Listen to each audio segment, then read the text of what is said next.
Welcome to Extraterrestrial Reality. I'm sitting out here in the middle of the woods in the middle of nowhere in Pennsylvania. I figured it would be a good time to do a podcast, and now that it's blustery and cold and late November, flurries floating around in the air. Perfect timing. Perfect time to go out here in this cold, miserable, dark weather and do a podcast out here in the elements. Why not? Anyway, let's get right to it. We're going to get into an article here from Vice. Actually, there's a lot of different people reporting on this right now about UFOs seen over Washington, D.C., over the country's capital. And here was an article from Vice. There's a lot of different people out there reporting this right now, a lot of different news services talking about this. But here's what it says. It says a set of 4 glowing orbs have been spotted hovering above the United States Capitol. This has, of course, sparked fresh speculation about aliens popping down to Earth to vaporize us all to dust. Well, you know, I don't like the tone they take there. Again, they're making light of this when it's a real deal and this is really serious, but yet they're talking about vaporizing us to dust like we're in a science fiction movie. It's not a science fiction movie. It's just not. It's real. This is reality. Anyway, it says here, continuing, it says, but let's look at the facts. A photo taken this week by Dennis Diggins, United States Air Force vet turned Washington, D.C. tour guide, shows a row of lights seemingly hovering just above the Capitol dome. That's absolutely insane, one commenter said of the lights. Others were slightly less impressed. One former paranormal investigator, who goes by Average Chris, dismissed the lights as a glare reflection off the lens of the camera, claiming the pattern perfectly matches street lights seen at the bottom of the image. Despite his explanation, other eyewitnesses claimed to have seen the same phenomenon from different vantage points that night, even capturing videos of stationary or slow-moving lights hovering over the D.C. area. Officials, including Department of Defense spokesperson Susan Go, remained tight-lipped about the glowing orbs. I don't have anything for you on this, she told DailyMail.com, suggesting reporters check with local police instead. Yeah, they don't have anything for you. Susan Go has nothing for you. And if it was something anomalous, she's not going to tell you about it. Department of Defense isn't going to say a word about this. Again, this falls in line with things that are happening all over the place, like we talked about in the recent show about all those sightings over military installations in the United Kingdom, joint military installations that the UK has with the United States. That's been going on. It's going on all over the place, all the time. Of course, sometimes these things could be drones or misidentifications, but in other instances, there's most certainly something that's beyond our purview here, something that's outside of the scope of human gadgetry. It's something else. Anyway, it says here, the Capitol sighting comes at a time when UFOs are increasingly in the spotlight, both in the sky and in Washington's political chambers. Just 2 weeks ago, lawmakers held hearings with Pentagon officials about unidentified aerial phenomenon.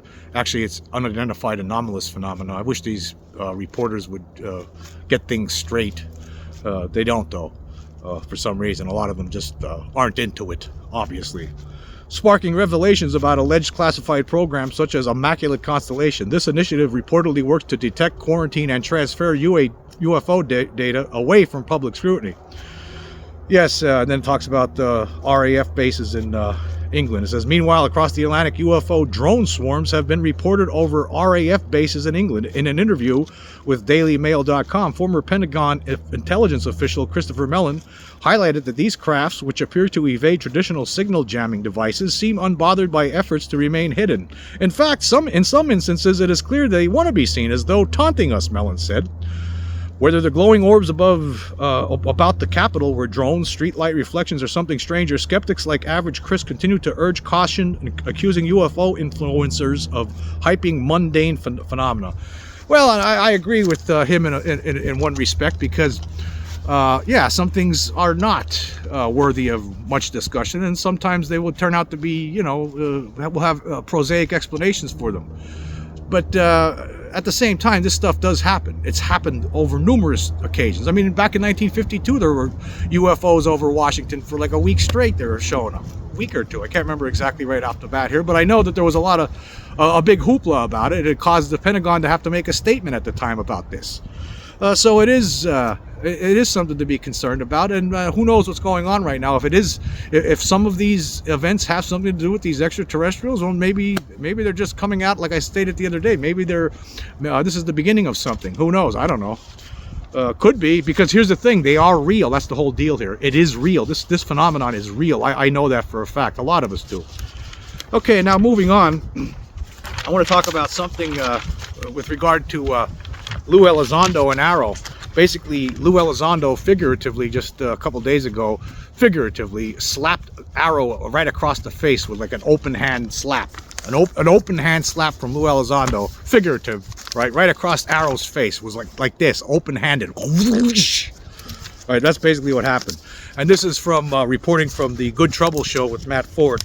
I'll leave a link. Of course, I'll leave links to everything like I always do. But the deputy director of AARO, not John Kozlowski, but the deputy director of AARO was making some statements on LinkedIn, according to Matt Ford. Hold on a second, because this is small type and I need my glasses to read this.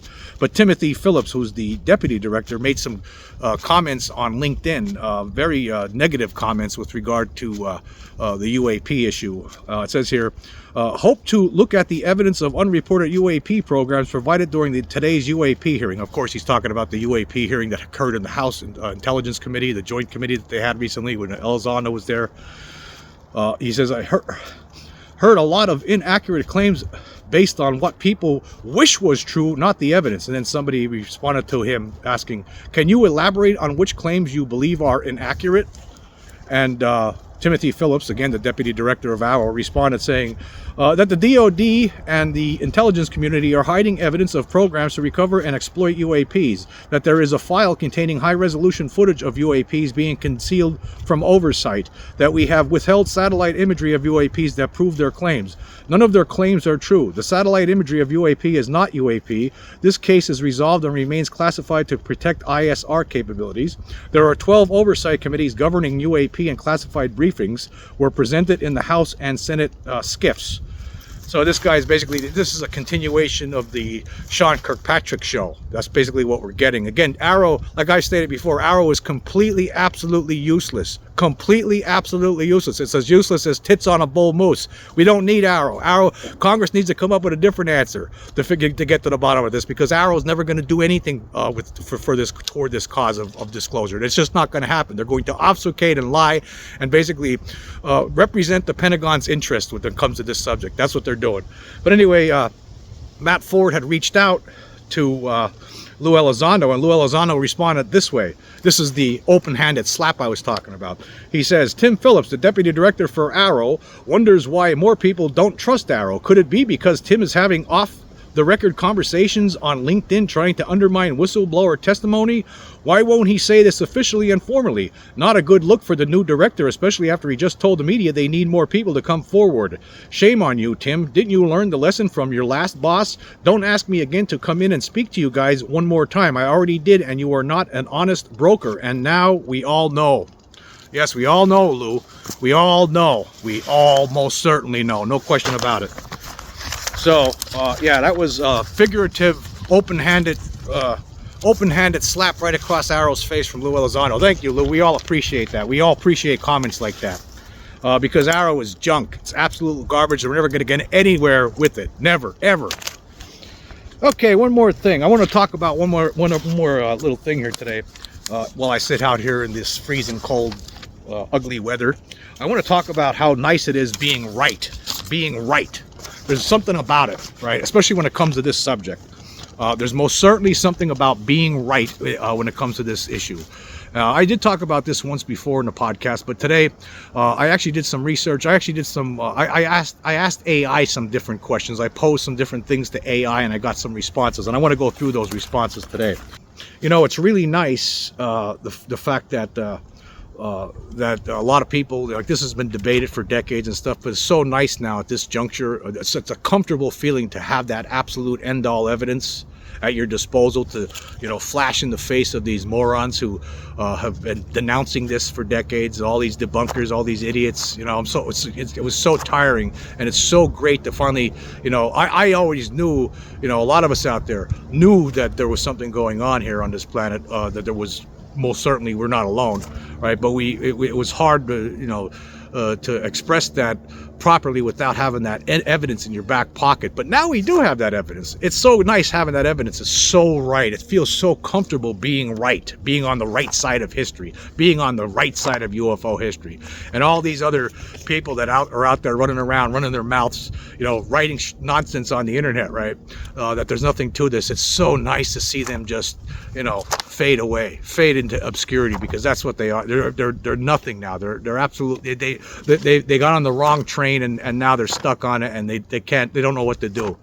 But anyway, I asked, there was a couple different things about being right, and I presented some different scenarios to AI. And this is with regard to being right. AI tells me that the feeling of being right about important things is often described as a sense of vindication, validation, confidence, or a feeling of being justified. It can be accompanied by a sense of relief, satisfaction, and sometimes even a small ego boost, as it confirms your beliefs and judgment in a significant situation. Yes, that is so true, so true.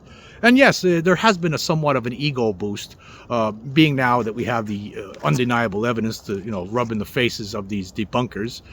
There's something about having that evidence and being on the right side of this. It's just so great. It's so wonderful. Everyone out there who have had their own experiences, or who have studied this over the years and believe that there was enough evidence already out there that validates this phenomenon.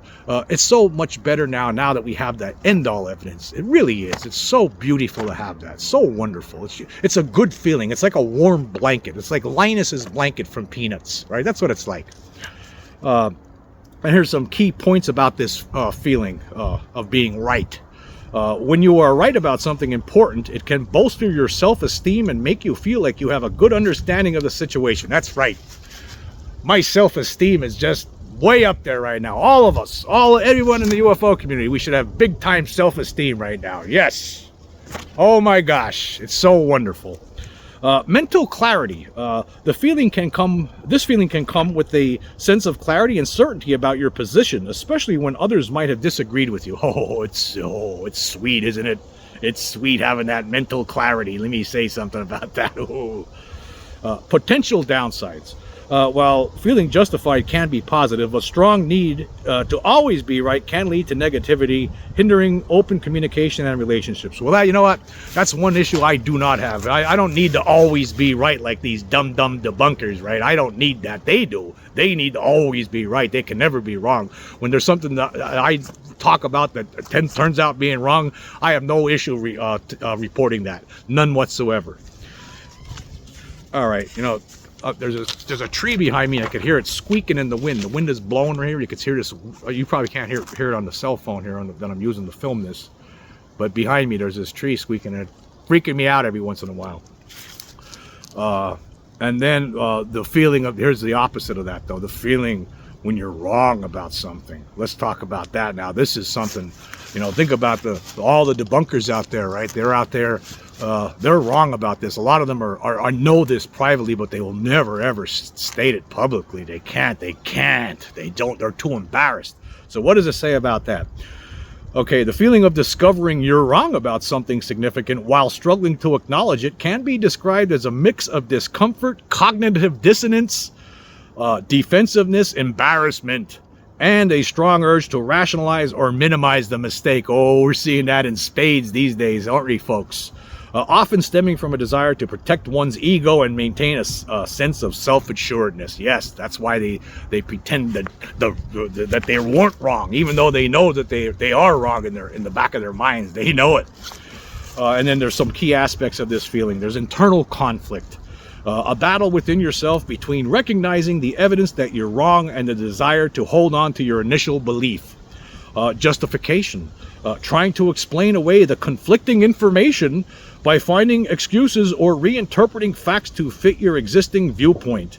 Emotional discomfort. Oh, that must be tough for these naysayers. It has to be tough these days for those guys. A sense of unease, frustration, or even anger. We've seen the anger coming from some of these people. Remember Louis Cayetano? Oh, he was very angry. A sense of unease, frustration, or even anger that can arise from having to confront your own error. Yeah, of course. There's that Anger issue. You have to look at that. Let's see what else. Fear of appearing incompetent. Oh, it's a tough one for them to swallow. It's a tough pill because, yeah, they are incompetent. All these naysayers, all these years, now it's turned out for them that they look incompetent. That's what they look like. They look like a bunch of incompetents. And that says here about that, it says a worry about how others will perceive you if they discover you were mistaken, especially on a significant topic. I wonder if this has something to do with why Mick West won't admit to the truth. I wonder. Resistance to change, a reluctance to adjust your opinion or course of action even when presented with clear evidence to the contrary. Does that sound familiar, folks? It does to me. Okay, let's move on here. And here's reasons why people, I also talked to AI today about reasons why people refuse to accept reality even when it's presented right into their faces.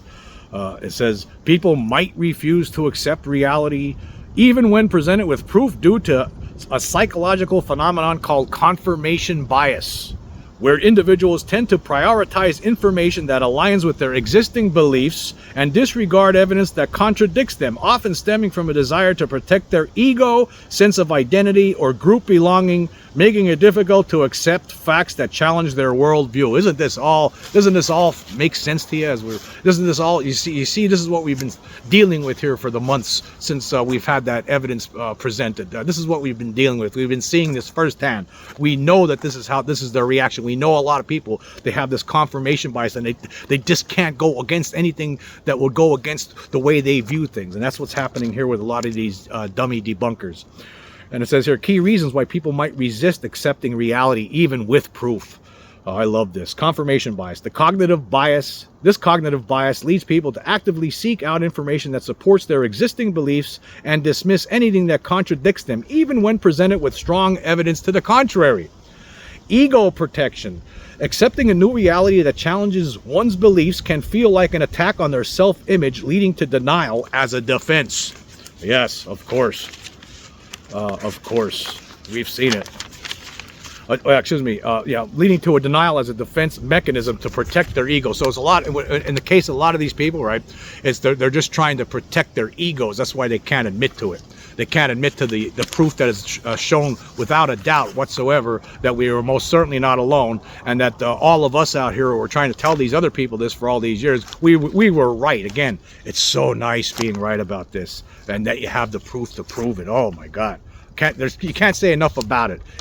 Because this is wild stuff, right? Non-human intelligences, wherever they come from, it's wild. But hey, guess what? We're right about it. They were wrong. Continuing here, emotional discomfort. A lot of these people who don't want to accept reality, they experience emotional discomfort. Facing uncomfortable truths can trigger strong negative emotions like fear, anxiety, or anger, causing people to resist accepting reality to avoid experiencing these feelings. Oh yes, that all makes sense. Groupthink and social pressure. When belonging to a group that holds a particular belief, individuals might be hesitant to deviate from the group's opinion, even if presented with evidence that contradicts it. Yes, we got that a lot in a way when you think about just the silence to the evidence, the silence to the proof. Oh, you gotta love it. Lack of understanding. Sometimes people might not fully comprehend the presented evidence or lack the necessary knowledge to accurately assess its validity, leading to resistance in accepting it. That falls in line with some of the stuff we've been seeing. And motivated reasoning. When people have a strong desire to believe something, they may actively search for reasons to support their preferred belief, even if the evidence leans against it. Yes, exactly.